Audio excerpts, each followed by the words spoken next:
Hello, the topic this week is folklore.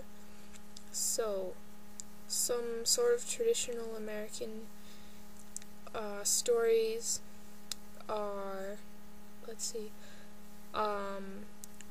Little Red Riding Hood, which came from Europe, so you might already know it, but it's like a little girl is in the woods, and this wolf dresses up as her grandma and tries to eat her, but she figures out that it's a wolf. And Goldilocks, which is about a girl who invades the house of some bears and eats their porridge and then lays in their bed and stuff. The Three Little Pigs is about three little pigs who have houses built out of various materials, and a wolf comes and destroys all of their houses except for one, because the one pig made his house out of bricks, even though it took longer. I like that one. Anyway, Robin Hood is about this guy who takes from the rich and gives to the poor and helps people and stuff. I think he's British though. I don't know. And Peter Pan, he's like, there are fairies and they take him away to a magical land where you're a child forever, and then there's he just kind of does stuff there.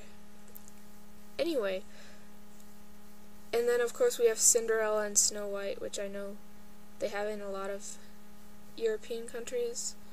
So both of those are basically just princesses who Prince Charming comes and,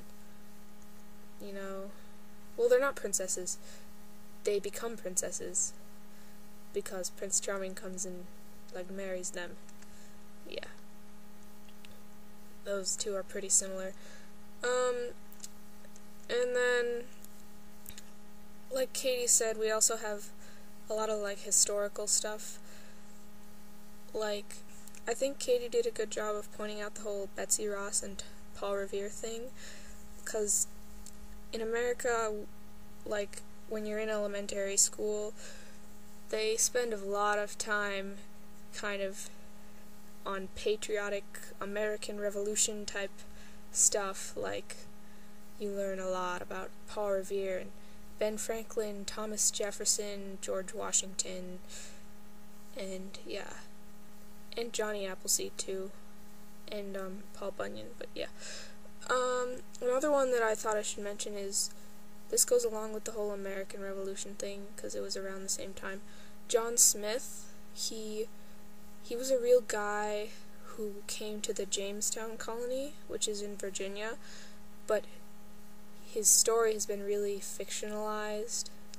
He really didn't do a lot that's worth noting or telling children about, but he's become so famous mostly because of the movie Pocahontas, which is totally pretty much wrong, because he didn't marry Pocahontas, but yeah. And Lewis and Clark were explorers in the 1800s, and they're pretty famous. They're historical people, and they had a Native American guide that went with them called Sacagawea. So, yeah.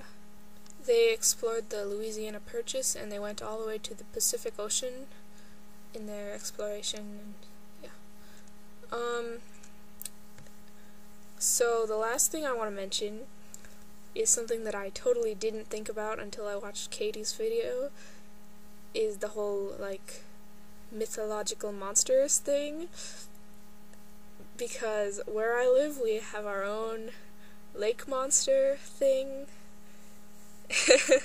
and it's probably the most famous lake monster in America, so that's cool.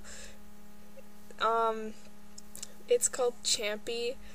if you live in New York. If you live in Vermont, it's called Champ, because it lives in the lake that's between New York and Vermont. Lake Champlain. So the first person to supposedly have seen it, other than just like Native Americans, who I think told him about it, was Samuel de Champlain. He was a French explorer who discovered this area and founded Quebec City and Montreal. And yeah, he also started a legend about a sea monster. It's basically like the Loch Ness Monster, except it's in Lake Champlain, supposedly. It's kind of just a cultural thing that we have here.